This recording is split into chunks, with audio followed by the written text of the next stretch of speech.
Prime Minister Modi on Thursday met with foreign ministers and representatives of ASEAN countries in the national capital. The ASEAN foreign ministers are currently in the national capital for a two-day conference to commemorate India's 30th anniversary of relations with the 10-nation bloc. India hosted the conclave to mark the 30th anniversary of its relations with the 10-nation Association of Southeast Asian Nations. External Affairs Minister S. Jaishankar, at the beginning of the dialogue, set the agenda and preview for the discussions that were to proceed. The COVID pandemic has not fully abated, and there is much ground yet to be covered as we walk towards post-pandemic recovery. This path has become even more arduous with geopolitical headwinds, which we face due to developments in Ukraine and its knock-on effects on food and energy security, as well as fertilizer and commodity prices and logistics and supply chain disruptions.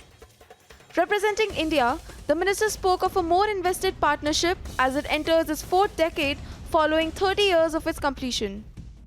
As we enter the fourth decade of our relationship, our ties too must respond to the world that we confront.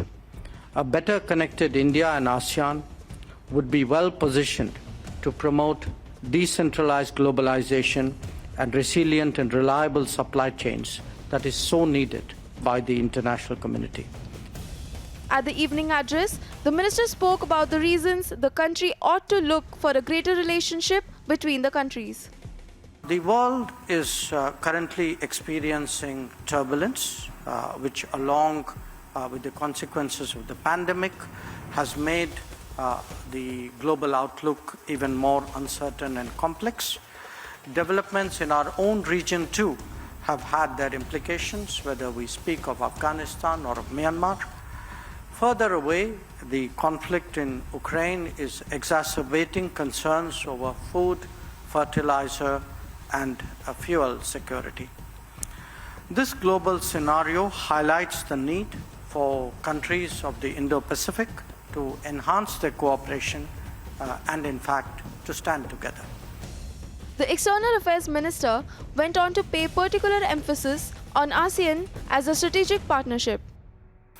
So what began 3 decades ago as a crisis response has indeed evolved into a profound strategic outlook. You will all also recall that in 2012, India-ASEAN relations were upgraded to a strategic partnership. In 2015, we opened a separate mission to the ASEAN in Jakarta. And in 2018, in a milestone event, the leaders of all 10 ASEAN member states visited India as chief guests of our Republic Day celebrations to mark the 25th anniversary of ASEAN-India relations.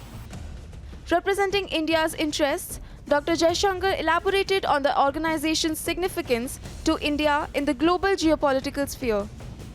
From the Indian perspective, ASEAN lies at the center of the Indo-Pacific, geographically, culturally, and strategically.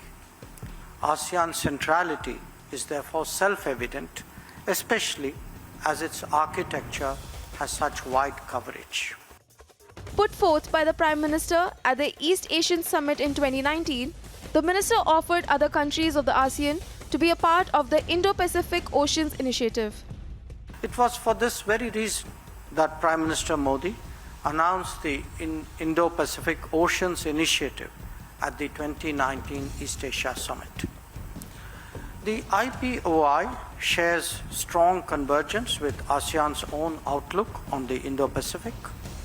I'm glad that this initiative has found support of countries of the Indo-Pacific, including some of our ASEAN partners, notably Indonesia and Singapore.